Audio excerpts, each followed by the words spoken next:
Selamat malam, selamat datang di Mata Najwa. Saya Najwa Shihab, tuan rumah Mata Najwa.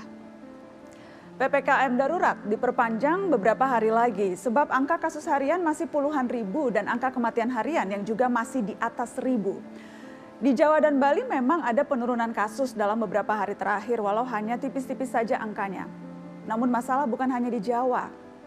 Problem pasokan oksigen, stok obat-obatan yang menipis, tenaga kesehatan yang bertumbangan yang berujung pada rumah sakit dan puskesmas yang keteteran tak bisa menangani pasien.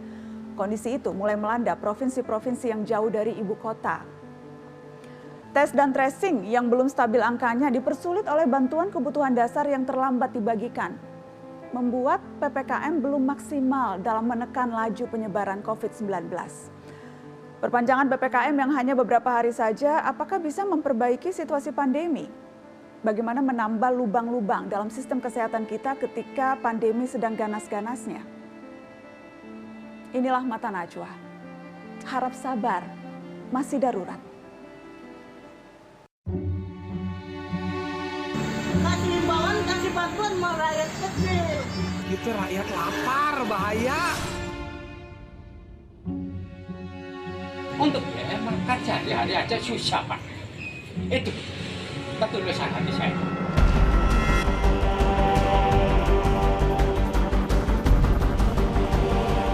Tidak ada yang memungkiri fakta bahwa rumah sakit sudah overwhelmed.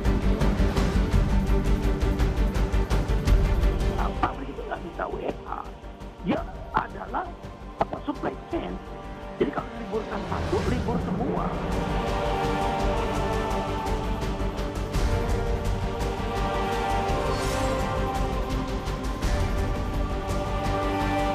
Jika tren kasus terus mengalami penurunan, maka tanggal 26 Juli 2021 pemerintah akan melakukan pembukaan secara bertahap.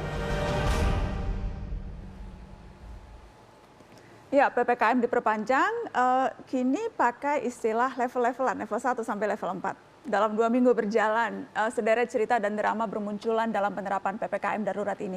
Dari razia hingga berujung penjara. Malam ini kita akan dengar cerita warga sebelum kita berdiskusi lebih jauh tentang apa yang sesungguhnya dilakukan dalam PPKM seminggu ke depan. Saya sudah terhubung lewat sambungan video. Ada Sofwan, Ahmad Sofwan, pedagang angkringan di Pamulang yang videonya viral saat dirazia beberapa waktu lalu. Dan juga Asep Lutfi. Kang Asep ini adalah pemilik kedai kopi yang memilih di penjara daripada membayar denda. Selamat malam Mas Ahmad, Kang Asep. Malam, Ya, Mbak. selamat malam, Mbak. Terima kasih sudah bergabung di Mata Najwa. Saya mau ke Kang Asep dulu deh. Kang Asep di penjara 3 hari ya Kang karena melanggar PPKM. Ya, betul, Mbak. Bagaimana kondisi di penjara waktu itu?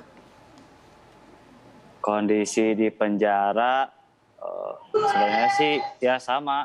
Saya ditempatkan awalnya pas di penjara itu saya mau ditempatkan dengan para napi yang lain, tapi terkait prokes kebetulan saya dikurung di sel untuk isolasi, tapi itu saya sendiri Mbak ditempatkannya. Dan memang ya yang namanya sel isolasi itu ya tidak layak lah untuk ditempati gitu.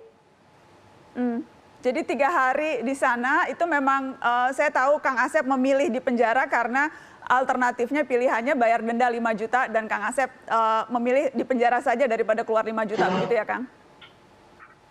Ya betul, karena saya memilih kurungan 3 hari itu karena bagi saya dendaan 5 juta itu sungguh besar Mbak. Saya nggak bisa bayar dendaan sebesar 5 juta karena pendapatan saya aja untuk waktu 3 hari tuh nggak bakal mungkin sampai segitu Mbak, apalagi di masa PPKM. Ini udah buka lagi kedai kopi Kang Asep? Alhamdulillah udah buka Mbak, tapi kita hanya melayani take away sama delivery order. Jadi tambah naik nggak Kang? Sejak viral kisah Kang Asep milih di kurungan. Ada hikmahnya nggak itu? Pak, alhamdulillah kalau hikmahnya ada sih Mbak, cuman saya tuh naik penjualan pas dibantu sama anak-anak komunitas, dibantu penjualannya gitu dengan cara mereka live di sosial media yang tujuannya untuk membantu para pengusaha-pengusaha yang terkena dampak dari PPKM gitu. Seberapa drastis Kang bedanya kalau misalnya sebelum PPKM dan sekarang? Jadi bisa bawa uang pulang ke rumah berapa tuh Kang bedanya? Untuk di masa PPKM sih Mbak, kalau saya boleh jujur ya, saya aja di hari-hari Senin sampai Jumat ya, di weekday gitu, pendapatan saya tuh nggak tentu Mbak. Paling sehari paling banyak tuh cuma 10 cup, beda sama hari-hari biasa. Kalau sebelum masa PPKM, kalau sebelum masa PPKM saya bisa dapatlah kisaran 800 sampai 1 juta lebih lah bisa dapat. Untuk sekarang dapat 100-200 ribu juga udah lumayan sulit Mbak. Oke, jadi memang drastis begitu ya. Iya. Kan kita tahu kemarin Presiden Jokowi memutuskan untuk diperpanjang sampai tanggal 26 Juli. Melihat trennya kalau ada penurunan baru kemudian nanti akan ada pelonggaran-pelonggaran. Bagaimana menurut Kang Asep yang di lapangan? Pelonggaran-pelonggaran yang mungkin saja akan diberlakukan kalau ya Kang, tren angkanya turun terus. Ya, kalau menurut saya sih Mbak, kalau misalkan angkanya turunnya terus, dari kebijakan pemerintah setempat, bisalah diberi kelonggaran untuk pedagang-pedagang yang jualannya kayak di sisi jalan gitu, kayak saya kedai, bisalah untuk bisa makan di tempat gitu, tapi dengan kapasitas yang dikurangi dan prokes yang lebih ketat gitu Mbak. Seberapa bisa kira-kira tuh Kang, prakteknya di lapangan seberapa sulit sih menegakkan prokes?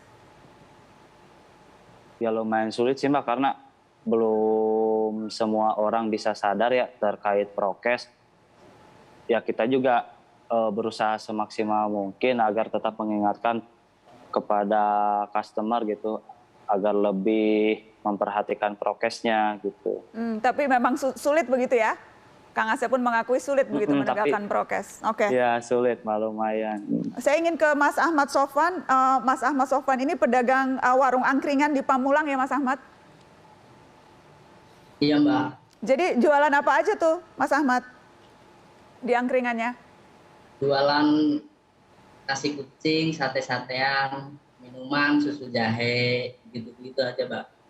Biasanya kalau misalnya datang makan itu orang biasanya habis duit berapa Mas Ahmad kalau makan sampai kenyang di tempat Mas Ahmad?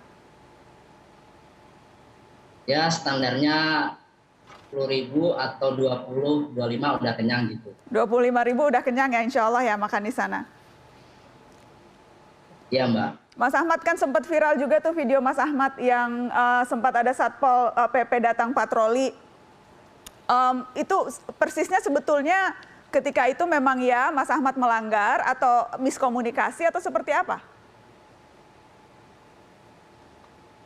Jadi pas patroli datang, saya itu lampu masih menyala. Nah sebelum Bapak ini menegur saya, dari arah kecamatan itu sudah tahu bahwasanya saya ini ada patroli, lampu coba saya matiin. Nah kemudian patroli ini putar balik, habis itu mampir ke tempat saya, lampu masih nyala. Nah lampu masih nyala ini, Bapak petugas nanya, kenapa Mas lampunya kok dinyalain lagi? Tadi saya lewat sudah mati. Saya bilang, iya Pak, saya nyalahin karena ada orang yang mau take away gitu Mbak. Tapi Mas Ahmad sendiri sehari-hari ketika itu sebelum ditegur Satpol PP itu memang memastikan mengikuti aturan PPKM-nya Mas Ahmad? Semuanya take away, tidak makan di tempat begitu ya? Iya. Oke. Sudah saya maksimal mungkinkan gitu. Oke. Rencana pelonggaran jika nanti ada tren penurunan kasus. Salah satunya itu kan kita tahu Pak Jokowi kemarin mengatakan bisa makan tapi maksimal waktu makannya pengunjung 30 menit. Itu kira-kira dalam prakteknya akan bisa lancar tidak? Dibatasin pengunjung makan di tempat hanya 30 menit. Kalau buat saya pribadi, yang customer datang ke konsumen hanya sekedar makan butuh waktu 15 sampai 30 menit, itu saya rasa sudah cukup. dan nggak menimbulkan kerumunan atau menyebabkan buat orang ini lama-lama nongkrong di kedai angkringan begitu, Mbak. Jadi itu bisa jadi win-win solution menurut Anda ya, Mas Ahmad Sofwan? Iya, Mbak. Tapi sebetulnya Mas Ahmad Sofwan paham situasi hari-hari ini memang berat begitu situasi pandeminya, sehingga memang perlu pengetatan-pengetatan termasuk yang akhirnya memang berdampak pada Mas Ahmad Sofwan dan jualan angkringannya, Mas. Ya, Mbak, saya juga udah mengetahui gitu bahwasanya COVID ini emang lagi melanda, dampaknya bahkan seluruh masyarakat itu merasakan begitu.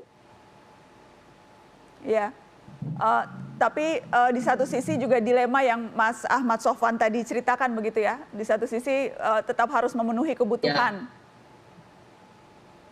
Ya betul, Mbak. Ya meresahkan, terus gelisah kalau misalkan kita nggak jualan, kita mau dapat dari mana? Bayar kosan, bayar kuliah, terus buat kebutuhan sehari-hari.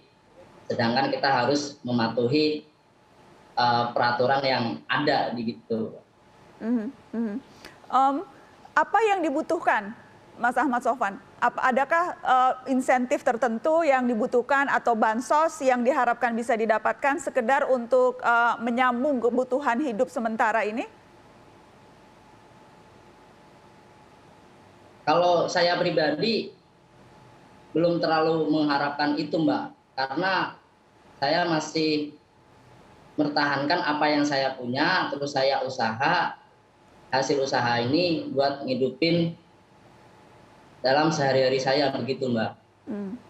Jadi kalaupun bentuk bantuan itu lebih ke kebijakan yang bisa membuat Mas Ahmad Sofwan bekerja dengan menghasilkan begitu ya, Mas. Jadi lebih berupa bentuk kebijakan yang lebih meringankan saja yang diharapkan.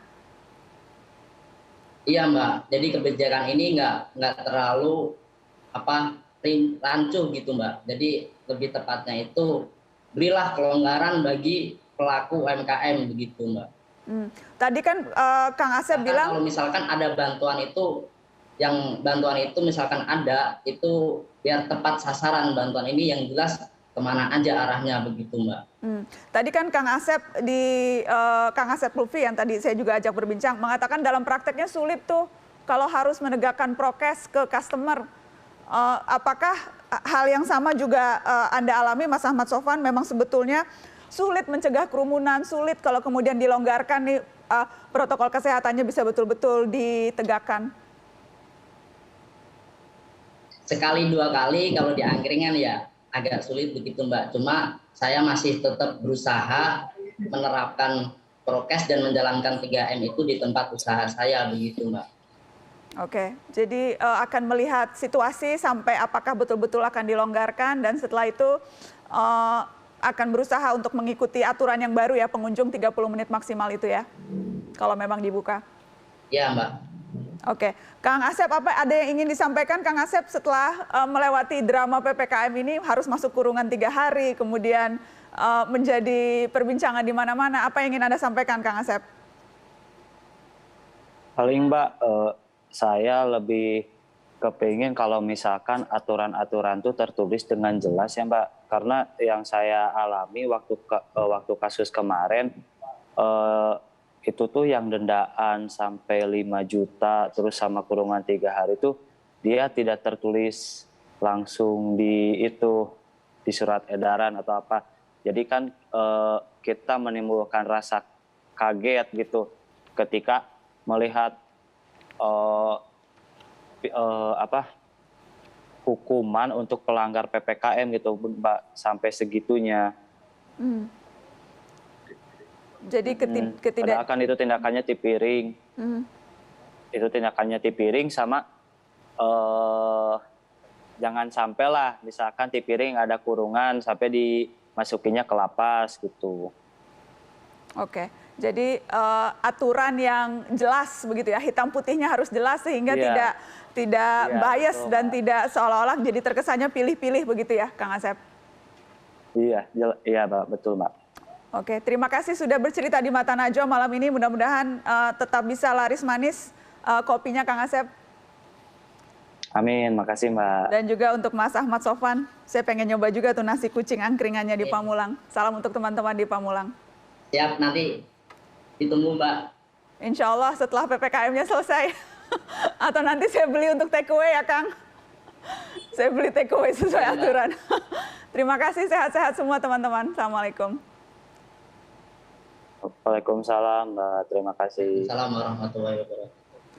Baik teman-teman, tetap di Mata Najwa. Setelah ini saya akan berbincang dengan pimpinan daerah, wakil gubernur di Jawa Timur. Kita akan bicara soal situasi di Jawa Timur, apa yang akan dilakukan selama 5 hari menjelang jika nanti memang akan diperlonggar. Apa kondisi real saat ini di sana, apa yang bisa dilakukan bersama. Setelah pariwara tetap di sini.